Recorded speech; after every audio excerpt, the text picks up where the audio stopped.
ఓం గం గణపతయే నమః. స్వర్ణలక్ష్మి నమస్తే అస్తు. పరబ్రహ్మ స్వరూపిణి రాజ్యం దేహి ధనం దేహి సర్వకామాంచ దేహి మే.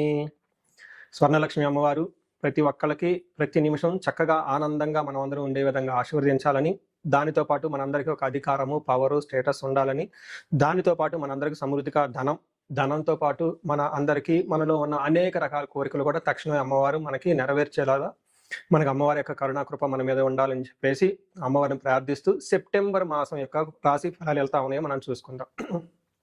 సెప్టెంబర్ మాసం యొక్క రాశి ఫలాలు ఎలా ఉన్నాయో మనం చూద్దాం.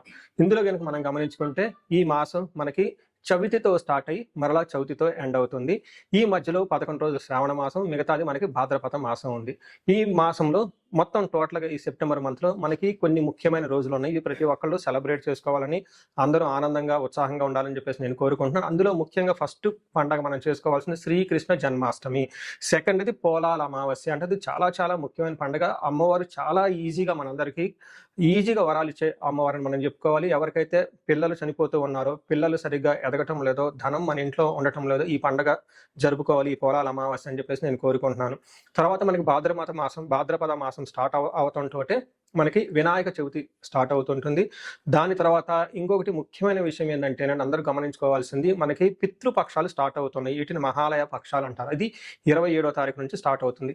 ఈ పితృపక్షాలు ముఖ్యంగా ఎవరైతే అధికారం రాకుండా, ప్రమోషన్స్ రాకుండా, ఉద్యోగంలో ఆటంకాలు పడుతుందా, తల్లికి పిల్లలకి మధ్య గొడవలు వస్తూ ఉన్నాయా, ఎవరైతే లైఫ్లో స్టాగ్నేటెడ్గా గ్రోత్ లేకుండా ఉన్నారో, మీ ఇండివిజువల్ జాతకంలో పితృదోషం ఉన్నా, కాలసర్ప దోషం ఉన్నా, త్రిపిండి దోషం ఉన్నా కానీ ఇలాంటి వాళ్ళు ముఖ్యంగా ఈ యొక్క పితృపక్షాల సమయాన్ని సద్వినియోగం చేసుకొని పితృదేవతలకు ఆశీర్వాదం తీసుకొని తద్వారా మీ పిల్లలకి శ్రేయస్సుకు ప్లస్ వారికి సరిపడిన ధనం అంతా మీకు రావాలని చెప్పేసి నేను కోరుకుంటున్నాను. అందుకని పితృపక్షాలను ప్రతి ఒక్కళ్ళు సెలబ్రేట్ చేసుకోవాలని చెప్పేసి నేను కోరుకుంటున్నాను. ఇవి అంతా ఒక ఎత్తు అయితే, జ్యోతిష శాస్త్రంలో మనకి సెప్టెంబర్ మంత్లో 4 గ్రహాలు మారుతూ ఉన్నాయండి. ఈ 4 గ్రహాల యొక్క ప్రభావం 12 రాసుల వారికి ఎలా ఉందో మనం చూద్దాం. ముందులో మారే గ్రహాలు ఏంటి మనం చూసుకుంటే, శుక్రుడు వచ్చేటప్పటికి సెప్టెంబర్ 2న, బుధుడు సెప్టెంబర్ 7న, అలానే సూర్యుడు వచ్చేటప్పటికి సెప్టెంబర్ 17th, తర్వాత కుజుడు వచ్చేటప్పటికి సెప్టెంబర్ 18th. అంటే టోటల్గా 2nd, 7th, 17th, 18th ఈ యొక్క డేట్లో గ్రహాలు మారుతూ ఉన్నాయి. టోటల్గా ఈ గ్రహాల యొక్క ప్రభావం మనకు 12 రాసుల మీద ఎలా ఉందో మనం తెలుసుకుందాం. సెప్టెంబర్ మాసంలో మీనరాశి గమనించుకుంటే మిక్స్డ్గా ఉంటుంది. కొంచెం కేర్ఫుల్గా ఉండవలసిన మాసం అని గమనించుకోవాలి.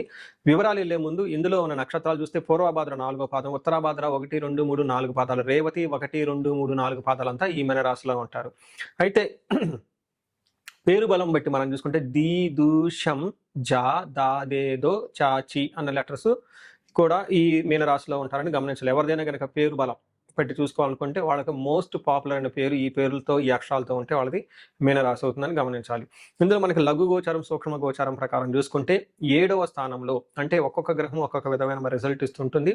చిన్న చిన్న వర్డ్స్ తోటి మనకి మహర్షులు సంస్కృతంలో చెప్పడం జరిగింది. దీంట్లో యాత్ర, అర్ధనాశనం, విరోధిం, సంపద అని చెప్తారు.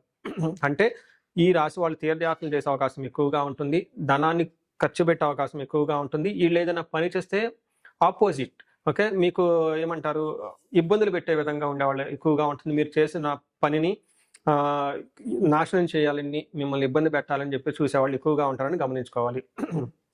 అయితే 9వ స్థానంలో శుక్రుడు ఉండటం చాలా కలిసి వస్తుంది. చాలా అన్ని విధాలా సేఫ్ గార్డ్ అవుతారని మనం చెప్పుకోవచ్చు. ముఖ్యంగా ఈ రాశి వాళ్ళు 7th హౌస్లో సూర్యుడు ఉండటం వల్ల సామంత జన విద్వేష ధారాపీడ సుతామయం ఉత్సాహ భంగకారిణి గోచారస్తే సప్తమే రవి అంటారు. ఈ యొక్క సూత్రం, ఈ శ్లోకం ప్రకారం సామంత జన విద్వేష, మీ కింద పనిచేస్తున్న ఎంప్లాయీస్ కానివ్వండి, మీరు నాయకత్వ బాధ్యతల్లో ఉంటే మీ కింద ఉన్న టీం కానివ్వండి, లేదంటే సామంతం అంటే మీకు పనిచేసిన మేట్స్, ఇలాంటి వాళ్ళు మిమ్మల్ని ద్వేషించే అవకాశం ఎక్కువగా ఉంటుంది. అంతేకాకుండా ధారాపీడ సుతామయం చూసుకుంటే వీళ్ళకి భార్యకి భర్తల మధ్య కొంచెం విభేదాలు వచ్చే అవకాశం ఎక్కువగా ఉంటుంది. నెక్స్ట్ ఉత్సాహ భంగకారిణి, మీరు ఉత్సాహంగా ఎనర్జెటిక్గా ఏదైనా పని చేసుకుని ఉంటే, మంచి మంచి ప్లాన్స్ ఉంటాయి, ఈ ప్లాన్స్ ఎగ్జిక్యూట్ చేయడానికి మీ కింద ఉన్న టీము సరిగా సపోర్ట్ ఇవ్వకపోగా కొంచెం ఆటంకాలతో కలిగే అవకాశం ఎక్కువగా ఉంటుంది. టోటల్గా మీరు కొంచెం టైర్డ్గా ఉండి డిసీజెస్ వచ్చే అవకాశం కూడా మీకు ఈ రాశి వాళ్ళకి కనిపిస్తుంది ఎక్కువగా. కుజుడు 5వ స్థానంలో ఉండటం కొంచెం ఇబ్బందికరమైన పరిస్థితి ఈ రాశి వాళ్ళకి. ఏమని చెప్తారంటే కాలతిక్రమణ భోజనం, సంతాపం, దురితం, కర్మలాభచ్చ అని చెప్తారు. అంటే ఏదైనా గనక పని చేస్తే అందులో ఉపయోగం లేకుండా ఉంటుంది. టయానికి భోజనం చేయకుండా ఉంటారు. దేహ జాడ్యం శారీరకంగా కొంచెం పెయిన్‌ఫుల్‌గా ఉండే అవకాశం ఎక్కువగా ఉంటుంది. ఈ టైంలో మీకు కొంచెం వెపన్స్‌తో కానీ, ఆయుధాలతో దెబ్బలు తగిలే అవకాశం ఎక్కువగా ఉంటుంది. ఖర్చులు విపరీతంగా పెట్టేస్తారు. ఆ ఖర్చులు పెట్టే ముందు అవసరం ఉందా? లేదని ఆలోచించకుండా టకటక ఖర్చు పెట్టేసే ఒక స్వభావం, ఒక మైండ్ సెట్ గూడా ఈ టైంలో ఈ రాశి వాళ్ళకి ఉండే అవకాశం కనిపిస్తుంటుంది. నెక్స్ట్ శుక్రుడు చూసుకుంటే 8థ్ హౌస్‌లో చాలా మంచి సపోర్టివ్‌గా ఉన్నారు. ఈ మంత్‌లో మీకు బాగా సపోర్ట్ ఇచ్చే గ్రహంలో శుక్రుడు. అంటే గ్రేట్ వాల్ ఆఫ్ చైన్ అంటారు చూసారండి? మీకొచ్చిన పరిస్థితుల నుంచి మిమ్మల్ని కాపాడే, మిమ్మల్ని స్టెబిలైజ్ చేసే గ్రహం శుక్ర గ్రహం ఈ మాసంలో. ఇందులో శుక్రుడు 8వ స్థానంలో ఉంటే మనకి దుఃఖనాశ మహాసౌఖ్యం, బంధుమిత్ర సమాగమః, రాజదర్శనం, అర్ధప్రాప్తిం, అష్టమస్తేత్ భవేత్ భృగునందనే అని మనకి శాస్త్రంలో వివరించడం జరిగింది. దీని అర్థం ఏంటి? దుఃఖనాశః, ఏదైనా విషయంలో మీరు దుఃఖిస్తూ ఉంటే ఆ దుఃఖం అనేది పోతూ ఉంటుంది. మహాసౌఖ్యం, ఓవరాల్‌గా కంఫర్టబుల్‌గా ఉంటారు. బంధువులతోటి, మిత్రులతోటి చక్కగా కలిసి పార్టీలు, ఫంక్షన్‌లో పార్టిసిపేట్ చేస్తారు. రాజదర్శనం, హైయర్ అఫీషియల్స్‌ని కలవటం, పెద్ద పెద్ద నాయకుల్ని కలవటం, గవర్నమెంట్ అఫీషియల్‌ని కలిసే అవకాశం వస్తుంటుంది. అంతేకాకుండా అర్ధప్రాప్తి, ధనం రావాల్సిన ధనం కూడా ఈ టైంలో వచ్చే అవకాశం మీకు కనిపిస్తూ ఉంటుంది. ఓవరాల్‌గా చూసుకుంటే శుక్రుడు మీకు బాగా చక్కటి యోగతనిస్తూ ఉన్నాడు. టయానికి మంచి ఫుడ్ తింటూ హెల్త్ విషయంలో కూడా చాలా చక్కగా ఉంటారని తెలుసుకోవచ్చు. అయితే నక్షత్రం ప్రకారం చూసుకుంటే మనకు మహర్షులు అంగగోచారం అని ఒక కాన్సెప్ట్‌ని ఇచ్చారు. దీని ప్రకారం ఒక్కొక్క నక్షత్రం ప్రకారం ఎలా ఉంటుందో కూడా తెలుసుకోవచ్చు. దీంట్లో భాగంగా పూర్వభాద్ర నక్షత్రం వాళ్ళకి రాజ్యలాభము, జయము, వస్త్రలాభము అంటే పాజిటివ్‌గా ఉంటుంది. ఈ టైంలో మీకు ప్రమోషన్స్ వచ్చే అవకాశం ఎక్కువగా ఉంటుంది. అనుకోని విధంగా అన్‌ఎక్స్‌పెక్టెడ్‌గా ప్రమోషన్స్ లేదంటే సాలరీ హైకు ఒక మంచి గుర్తింపు వచ్చే అవకాశం కల్పిస్తుంటుంది. ఈ మాసం అంతా జయప్రదంగా ఉంటుంది. కానీ ఫైనాన్స్ విషయంలో కొంచెం జాగ్రత్తగా ప్లాన్డ్‌గా ఉండడం ఎంతైనా అవసరం.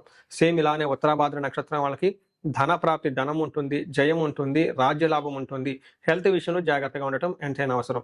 రేవతి నక్షత్రం వాళ్ళకి ధన ప్రాప్తి ఉంటుంది, రాజ్య లాభం, ప్రమోషన్స్ వచ్చే అవకాశం కనిపిస్తుంటుంది, జయప్రదంగా ఉంటుంది. అయితే ఫస్ట్ 15 డేస్‌లో అనుకోని విధంగా అన్నాదమ్ముల మధ్య లేదంటే ఫ్యామిలీ మెంబర్స్ మధ్య గొడవలయ్యే అవకాశం కనిపిస్తుంటుంది. హెల్త్ విషయంలో జాగ్రత్తగా ఉండటం హెల్త్ విషయంలో జాగ్రత్తగా ఉండటం ఎంతైనా అవసరం. సో, చూసారు గదండీ! ఈ రాశి వాళ్ళకి కొంచెం మిక్స్‌డ్‌గా ఉండి కేర్‌ఫుల్‌గా ఉండే మాసం అని మీరు గమనించాలి. అయితే పరిహారాలు గనక చూసుకుంటే కొంచెం పరిహారాలు ఎక్కువ చేసుకోవాల్సిన అవసరం ఉంటుంది ఈ రాశి వాళ్ళకి. ఏలినాటి శని యొక్క ప్రభావంతో ఉండటంతోటి ఈ రాశి వాళ్ళు లాస్ట్ ఇయర్ ఎక్కువ కాల్స్ నాకు ఇప్పటికి కూడా ఈ రాశి నుంచి వస్తూ ఉంటాయి. మీకు ఏదైనా ఇండివిడ్యువల్‌గా బాగా ఏలినాటి శని యొక్క ప్రభావంతో ఉండటంతో ఎక్కువగా బాధలు పడే అవకాశం కనిపిస్తుంది కాబట్టి ఈళ్ళకి శనికి సంబంధించిన సంపూర్ణమైన శాంతి పూజలు చేపించుకోవటం, తిరునల్లారు లాంటి క్షేత్రాలు దర్శనం చేసుకోవటం, వీటితో పాటుగా మన్యు పాశుపత అభిషేకం చేసుకుంటూ ఉంటే చక్కగా రెగ్యులర్‌గా ఈ కార్యజయం వస్తుంది. ధన ప్రవాహం వస్తుంది. శత్రునాశనం కూడా అవుతుందని తెలుసుకోవాలి. సో, ఇండివిడ్యువల్‌గా సెల్ఫ్ రెమెడీస్ చేసుకోవాలనుకుంటే ఆదిత్య హృదయ స్తోత్రాన్ని డైలీ చదువుకుంటూ ఉండటంతో పాటు హనుమాన్ కార్యసిద్ధి మంత్రాన్ని రెగ్యులర్‌గా చదువుకుంటే ఇప్పుడు ఈ మంత్‌లో సూర్యుని వల్ల వచ్చే ఇబ్బందుల నుంచి బయటపడే అవకాశం చాలా ఎక్కువగా ఉంటుంది. సో, చూసారు కదండీ! ఈ రాశి వారికి ఎన్ని ప్రాబ్లమ్స్ ఉన్నా చక్కగా అష్టైశ్వర్యాలు కలగాలని, భోగభాగ్యాలు కలగాలని, అందరూ చక్కగా ఉండాలని చెప్పేసి నేను కోరుకుంటున్నాను. నమస్కారం. చూసారు కదండీ! ఇప్పటిదాకా ఈ మీ రాశి వారికి ఎలా ఉందో, ఇది గోచార రీత్యా మాత్రమే చెప్పడం జరుగుతుంది. దీనిని మీకు 30-40% మాత్రమే అప్లై అవుతుంది. మిగతాది మీ ఇండివిడ్యువల్ జాతకం గనక చూస్తే అందులో కరెక్ట్‌గా యాక్యురేట్‌గా వస్తుంది. ఇండివిడ్యువల్ జాతకంలో చక్కగా దశాభుక్తులు ఉంటే మంచి రిజల్ట్ ఇస్తూ ఉంటే ఇవి బాగుంటే అంతా బాగుంటుంది.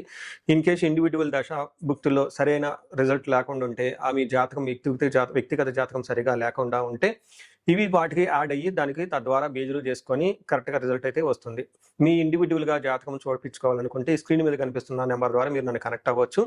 అంతేకాకుండా నేను ఒక రీసెర్చ్ చేస్తున్నాను. అంటే దాదాపు మిడ్ లైఫ్ క్రైసిస్ అంటూ ఉంటారన్నమాట. అంటే 40 ఇయర్స్ నుండి +/- 5 ఇయర్స్ అంటే 35-45 ఈవెన్ 48-50 వరకు ఈ మధ్యలో ఏజ్ ఉండి వాళ్ళకి సక్సెస్‌ఫుల్‌గా ఒక 10-15 ఇయర్స్ కెరీర్ ట్రాక్ రికార్డ్ ఉండి, బాగా చదువుకొనుండి, అన్ని విధాలా చక్కగా లైఫ్‌లో ఒక బాణంలాగా దూసుకొనొచ్చి, కానీ ఈ టైంలో మీరు ఇబ్బంది పడుతూ ఉంటే సడెన్‌గా జాబ్ లేకపోవటం, సడెన్‌గా బిజినెస్ లేకపోవటం, సడెన్‌గా లైఫ్‌లో గ్రోత్ లేకపోవటం, చాలా కన్‌ఫ్యూజ్డ్ అయిన పొజిషన్‌లో గనక ఉంటే దీనిని జనరల్‌గా మనకి మిడ్ లైఫ్ క్రైసిస్ అని చెప్పేసి హార్మోనల్ ఇంబాలెన్స్ అని చెప్తూ ఉంటారు. బట్ జ్యోతిష శాస్త్రంలో దీనికి చాలా చక్కటి పరిష్కారం ఉంటుందండి. మీకు జాతకంలో ఏమైనా శాపాలున్నా, రుణాలున్నా, గ్రహ దోషాలున్నా, కాలసర్ప దోషాలు లాంటి కఠినమైన దోషాలుంటే ఈ టైంలో యాక్టివేట్ అయ్యే అవకాశం ఎక్కువగా ఉంటుంది. దీనికి ఇండివిడ్యువల్‌గా జాతకం చూపించుకొని అది మీరు కెరియర్‌కి గ్రాప్ రావటానికి లేదంటే మీరు లైఫ్‌లో ఇలా స్టాగ్నేట్‌గా ఆగిపోవటానికి గల కారణాలేంటో తెలుసుకొని చక్కగా పరిష్కారాలు చేసుకుంటే లైఫ్ 10 రెట్లు ముందుకెళ్ళే అవకాశం ఎంతైనా ఉంటుంది. ఇదే కాకుండా నేను ప్రాబ్లమ్ స్పెసిఫిక్‌గా కూడాను చాలా హోమాలు అవన్నీ చేపిస్తూ ఉంటాను. అన్యోన్య దాంపత్యం గురించి, అన్యోన్య దాంపత్య పాశుపతాభిషేకం. ఇప్పుడు ఈ మంత్‌లో మనకి ఫస్ట్ 11 డేస్ ఇంకా శ్రావణ మాసం ఉంది కాబట్టి, శ్రావణ మాసాన్ని పురస్కరించుకొని స్వర్ణలక్ష్మి విశేషం హోమం చేపించడం జరుగుతుంది. ఇది ప్రతి ఒక్కళ్ళు చేపించుకోవాలని చెప్పేసి నేను కోరుకుంటున్నాను. ఎక్కడైనా మీకు ధనం రాకపోయినా, వచ్చిన ధనం నిలబడకపోయినా, అసలు ఆదాయ వనరులు మీకు ఇన్‌కమ్ సోర్స్ లేకపోయినా, లేదంటే విపరీతమైన అప్పుల బాధలున్నా, లేదంటే మీరిచ్చిన డబ్బులు తిరిగి రాకపోయినా గానీ, ఈ టైంలో చక్కగా స్వర్ణలక్ష్మి విశేష హోమం చేపించుకోవాలని చెప్పేసి నేను కోరుకుంటున్నాను. ఇది సామూహికంగా చేయటం జరుగుతుంది. ఇప్పటిదాకా నేను హోమాలన్నీ 1 to 1 చేపిచ్చాను ఎక్కువగా. బట్ ఈసారి మాత్రం సామూహికంగా ఈ యొక్క హోమం చేపించడం జరుగుతుంది. ఈ అవకాశాన్ని సద్వినియోగం చేసుకొని ధన బాధల నుంచి, రుణ బాధల నుంచి బయటపడాలని చెప్పేసి నేను కోరుకుంటున్నా. అంతేకాకుండా ఎవరికైతే హెల్త్ బాగోలేకపోతే మృత్యుంజయ హోమం చేపించుకోవటము, భార్యాభర్తలకు ఇందాక మీరు చెప్పిన విధంగా విశ్వావసు గంధర్వరాజ హోమం చేపించుకోవటం, ఇలా మన్యు పాశుపత అభిషేకం, చండీ హోమము, సుదర్శన హోమము ఇలాంటి ఎనీ హోమాలైనా గానీ మీరు ఎక్కడైనా గనక లైఫ్‌లో ఆగిపోయినట్లు అనిపిస్తే మీ ప్రాబ్లమ్ స్పెసిఫిక్‌గా గూడా హోమాలు, పూజలు చేపించడం జరుగుతుంది. సో, మీరు లైఫ్‌లో ఎక్కడ ఆగకుండా ఉండాలని, జీవితంలో 3 పువ్వులు 6 కాయలుగా సాగిపోవాలని, మీకు అష్టలక్ష్మీలు చక్కగా కలిసి ఉండాలని జెప్పేసి నేను కోరుకుంటున్నాను. మీ అందరికీ అష్టైశ్వర్యాలు కలగాలని, భోగభాగ్యాలని కోరుకుంటున్నాను. నమస్కారం.